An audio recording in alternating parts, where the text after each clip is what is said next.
자, 이번 시간에는 연립방정식 활용 문제 중에 대표적인 유형을 풀어보도록 하겠습니다. 자, 연립방정식 활용 문제 첫 번째 문제입니다.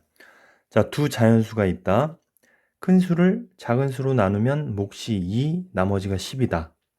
큰 수의 2배를 작은 수로 나누면 몫이 5, 나머지가 6이다. 이때 두 수의 합은? 자, 여기서 이제 연립방정식의 활용 문제인데 일단 미지수를 무엇으로 두느냐가 중요하겠죠. 지금 큰 수와 작은 수 두 가지가 나오기 때문에 큰 수와 작은 수를 각각 x, y 미지수로 두면 될 것 같습니다. 그런데 역시 여기 보면 몫과 나머지가 나오는데요. 자, 우리 이 식을 세우기 위해서 간단하게 20을 한번 3으로 나눠 보겠습니다. 그럼 3, 6, 18, 나머지가 2 이렇게 되죠. 그럼 20을 3으로 나누면 몫이 6이고 나머지가 2가 됩니다. 그럼 우리가 이 식을 어떻게 쓸 수 있냐면 20은 3으로 나누었을 때 몫이 6이고 나머지가 2입니다. 초등학교 때 이거 해봤던 겁니다. 그래서 여기에 몫이 들어가는 것이고 여기에 나머지가 들어가는 것이죠. 자, 요 식에 맞추어서 쓰면 될 것 같습니다. 자, 그럼 처음에 큰 수를 작은 수로 나누었다고 그랬죠? 그럼 큰 수 x는 이렇게 되겠죠. 작은 수로 나누었을 때 몫이 2니까 y 곱하기 몫이 올 거고요. 그 다음에 나머지를 더해주면 되겠습니다. 이렇게 식을 세울 수가 있는 거죠. 이게 하나의 식이 되는 것이고요. 자, 두 번째 조건을 보면 큰 수의 2배를 작은 수로 나눈다고 그랬죠. 그럼 큰 수의 2배니까 2x가 될 겁니다. 역시 작은 수로 나누었을 때 몫이 5이고 나머지가 6이다. 이렇게 식을 세우면 되겠습니다. 그래서 몫과 나머지가 나올 때 몫, 나머지 이런 식으로 식을 쓸 수 있다는 것을 여러분들이 잘 알아두시면 되겠습니다. 그럼 x는 2y 플러스 10이니까 여기에다가 x 대신 대입을 하면 되겠죠. 자, 그래서 2 곱하기 x는 2y 플러스 10이죠. 그러면 5y 플러스 6이 될 겁니다. 그럼 괄호를 풀면 4y 플러스 20은 5y 플러스 6이 됩니다. 자, y는 좌변으로 가니까 마이너스 5y가 돼서 마이너스 y가 되겠죠. 자, 상수는 우변으로 가니까 6 마이너스 20이 되니까 마이너스 14가 될 겁니다. 자, 따라서 y는 14가 되는 것이고요. y를 갖다 여기다 대입을 하면 2 곱하기 14 하니까 28이 돼서 x는 38이라는 것을 알 수가 있습니다. 자, 다음 문제를 풀어보도록 하겠습니다. 줄넘기를 하면 분당 8kcal가 소모되고 달리기를 하면 분당 10kcal가 소모된다. 30분 동안 줄넘기와 달리기를 해서 252kcal가 소모되었을 때 줄넘기를 한 시간은 몇 분인가? 자, 일단 미지수를 무엇으로 둘 것인가를 정해야 되는데, 자, 줄넘기를 1시간, 달리기를 1시간, 이것을 x와 y로 두면 될 것 같습니다. 자, 그래서 y를 구하면 x가 구해지는 것이고요. x를 구하면 y가 구해지는 것이죠. 자, 그러면은 일단 식을 무엇을 세워야 되나 한번 봅시다. 그럼 줄넘기를 1시간이 x분이고 달리기를 1시간이 y분이니까 30분 동안 한 것이죠. 그럼 x와 y를 더했을 때 30이 되겠다. 이렇게 간단한 식을 세울 수가 있고요. 총 252kcal가 소모되었죠. 그럼 줄넘기를 1분 하면 몇 칼로리가 소모가 되겠습니까? 8 곱하기 1kcal가 소모되겠죠. 줄넘기를 2분 하면 8 곱하기 2kcal가 소모되겠죠. 그럼 줄넘기를 x분 하면 8x kcal가 소모될 겁니다. 따라서 8x 줄넘기를 해서 소모된 칼로리의 양은 8x kcal가 될 겁니다. 그 다음에 달리기를 y분 했을 때 몇 kcal가 소모가 될까요? 그렇죠.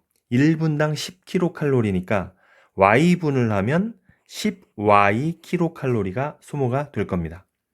따라서 줄넘기와 달리기를 해서 소모된 그 열량의 합은 252kcal라는 것을 알 수가 있습니다. 자, 이렇게 식을 세운 다음에요. 자, 위에 1번식에다가 곱하기 8을 하도록 하겠습니다. x항을 소거하기 위해서죠. 자, 2를 항에다가 8을 곱하면 8x 플러스 8y는 240 이렇게 쓸 수가 있습니다. 자, 위식에서 아래식을 빼면 x가 없어지고요. 10에서 8 빼니까 2y는 12가 되겠습니다. 그럼 y는 6이 될 겁니다. 자, 다시 y를 여기다가 대입을 하면 x는 24라는 것을 알 수가 있습니다. 따라서 줄넘기를 한 시간은 24분이 되겠습니다. 달리기를 한 시간은 6분이 되겠죠. 자, 다음 문제입니다. 다음 문제는 거속시 문제입니다. 거속시 문제 알고 있죠? 거리는 속력 곱하기 시간, 속력은 시간분의 거리, 시간은 속력분의 거리. 자, 문제 읽어보겠습니다. 자동차로 일반 국도를 시속 60km로 시속 120km로 달려서 1시간을 이동했더니 이동거리가 70km였다. 일반 국도를 달린 거리와 고속도로를 달린 거리는 일반 국도를 몇 킬로미터 달렸고 고속도로를 몇 킬로미터 달렸는지 구하라는 문제죠. 자, 지금 자동차로 일반 국도를 시속 60km로 얼마간 달린 거죠. 그 다음에 이어서 고속도로를 시속 120km로 또 얼마간 달렸습니다. 그랬더니 1시간이 걸린 거죠. 이때 이동거리가 70km였다는 겁니다. 자, 그럼 미지수를 무엇으로 두면 될까요? 일반 국도를 달린 거리와 고속도로를 달린 거리, 이것을 각각 x, y로 두면 될 것 같습니다. 자, 그럼 가장 먼저 쉽게 생각할 수 있는 식이 무엇이 될까요? 그렇죠. 일반 국도를 달린 거리와 고속도로를 달린 거리가 합이 70이 되면 되겠습니다. 자, 그 다음에 뭐가 나오냐면 시간이 나옵니다. 시간. 자, 속도, 속력과 시간, 거리, 요놈들이 나올 때는 우리가 단위를 특히 조심을 해줘야 되는데, 자, 시간은 우리가 어떻게 구할 수 있냐면 속력분의 거리죠. 그럼 일반 국도를 달린 시간은 일반 국도를 달린 속력분의 거리 하면 되니까 일반 국도를 달린 속력은 60이 되는 것이죠. 그럼 60분의 일반 국도를 달린 거리는 x가 되는 것이죠. 즉 60분의 x가 일반 국도를 달린 시간입니다. 여기서 시속이면서 거리도 킬로미터이기 때문에 그냥 단위를 신경 쓰지 않아도 되는 것이죠. 마찬가지로 고속도로를 달린 거리는 고속도로의 속력이 120이고 고속도로를 달린 거리는 y니까 y킬로미터니까 이렇게 되는 것이죠. 그래서 60분의 x 플러스 120분의 y 일반 국도를 달린 거리와 시간과 고속도로를 달린 시간을 합하면 1시간이 되는 것이죠. 이렇게 두 개의 식을 우리가 세울 수가 있습니다. 자, 그럼 2번에서 우리가 개수를 맞춰주기 위해서 분모를 없애주기 위해서 120을 양변에 곱하면 될 것 같습니다. 그럼 120을 곱하면 여기 60과 120이 약분이 돼서 2x가 되는 것이고요. 그 다음에 여기는 y가 되는 것이고 120 이렇게 되겠습니다. 그 다음에 x 플러스 y는 70 이렇게 되겠죠. 자, 따라서 빼주면 y가 소거가 되겠죠. 그럼 x는 50이 되겠습니다. x는 50, y는 20이 되겠습니다. 따라서 일반 국도는 50km를 달린 것이고 고속도로는 20km를 달린 것이 되겠습니다. 자, 다음 문제입니다. 자, 어떤 공장에서 지난달에 두 제품 A, B를 합해서 600개를 생산했는데 이번 달에는 A 제품의 생산은 10% 증가했고 B 제품의 생산은 5% 감소해서 전체적으로 30개가 증가하여 생산되었다. 이달에 생산한 두 제품의 수를 구하여라. 이달에 생산한 두 제품의 수를 구하여라. 자, 여기서 우리 이달에 생산한 두 제품의 수를 구하는 것인데 지난달에 생산한 제품을 기준으로 우리가 계산을 해야 되기 때문에 지난달에 생산한 A 제품의 개수를 X, B 제품의 개수를 Y 이렇게 미지수를 두고서 생각을 해보도록 하겠습니다. 그럼 가장 쉽게 우리가 식을 세울 수 있는 것 중에 하나가 이거죠. X와 Y를 합하면 600개가 생산이 된다는 것이죠. 자, 그 다음에 이제 여기가 중요한데 A 제품의 생산은 10% 증가한 것이고 B 제품의 생산은 5% 감소한 것이죠. 그런데 전체적으로 30개가 증가했으니까 증가한 양이 감소한 양보다는 많다는 이야기입니다. 그러니까 지난달에는 600개를 생산했는데 이번 달에는 630개가 생산이 된 것이죠. 자, 이것을 우리가 식을 써보면 자, 지난달에 600개를 생산을 했지요. 여기에다가 지금 A 제품 같은 경우는 10% 증가했습니다. 그러면 우리가 예를 들어서 50개를 생산했는데 50개보다 10% 증가한 양은 어떻게 되겠습니까? 우리가 10%라는 것은 백분율이기 때문에 50 곱하기 100분의 10 이렇게 쓸 수가 있는 것입니다. 만약에 50개였는데 10%가 증가했다. 그럼 50 플러스 50 곱하기 100분의 10 이렇게 식을 세워주면 되는 것이죠. 그럼 지난달에는 600개를 생산했고 이번 달에 A 제품이 증가한 양은 X에다가 100분의 10을 곱해주면 된다는 것이죠. 10% 증가했으니까. 그런데 B 제품은 5% 감소했다고 했으니까요.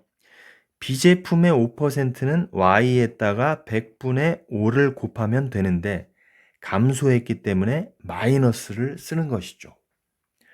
그렇게 했을 때 전체적으로 30개가 증가했다고 했으니까 이번 달에는 630개가 생산이 된 것이죠. 자, 이렇게 식을 세워도 되는 것이고요. 증가한 양과 감소한 양만 써본다면 x 곱하기 100분의 10 이게 증가한 양이고요. 지난달에 비해서 마이너스 y 곱하기 100분의 5 이게 감소한 양이죠. 그래서 증가한 양과 감소한 양을 합해서 30이 증가한다 결국은. 이렇게 식을 세워도 되겠습니다. 이렇게 세워도 되고 이렇게 세워도 되고 둘 다 맞는 것이죠. 똑같은 식입니다. 자, 그럼 밑에 식으로 우리가 문제를 풀어보도록 하겠습니다. 그러면은 여기서 일단 약분을 하면 10분의 1이 되는 것이고요. 여기는 약분을 하면 20분의 1이 됩니다. 그럼 양변에 20을 한번 곱해 보도록 하겠습니다. 자, 그러면은 10분의 1이니까 20을 곱하면 2x가 되는 것이고요. 그 다음에 여기는 20분의 1이니까 20을 곱하면 마이너스 y가 되는 것이고요. 우변은 600이 되는 것입니다. 그 다음에 1번식은 x 플러스 y는 600이 되는 것이죠. 자, 두 식을 더하면 y가 소거되는 것이죠. 그럼 3x는 1200이 돼서 x는 400. 즉 y는 뭐가 되겠습니까? y는 200. 이렇게 되는 것이죠. 그래서 지난달에는 x는 400, y는 200인데 지금 여기서 물어본 것을 조심해야 됩니다. 이달에 생산한 제품의 수를 구하는 것이죠. 두 제품의 수. 그렇다면 x는 10% 증가했기 때문에 400의 10%는 40이 될 겁니다. 그래서 A 제품은 440개가 이번 달에 생산이 되는 것이고요. 자, Y 제품은 5% 감소한다고 했으니까 Y에다가 5% 감소는 100분의 5를 곱하면 되니까 10개가 감소한 것입니다. 그래서 B 제품은 190개가 생산이 되는 것이죠. 여기서 지난달에 생산된 A와 B의 제품의 개수를 XY로 했기 때문에 이달에 생산한 두 제품은 10% 증가 5% 감소를 꼭 적용해 줘야 된다. 따라서 A 제품은 440개, B 제품은 190개가 된다는 것을 알 수가 있습니다.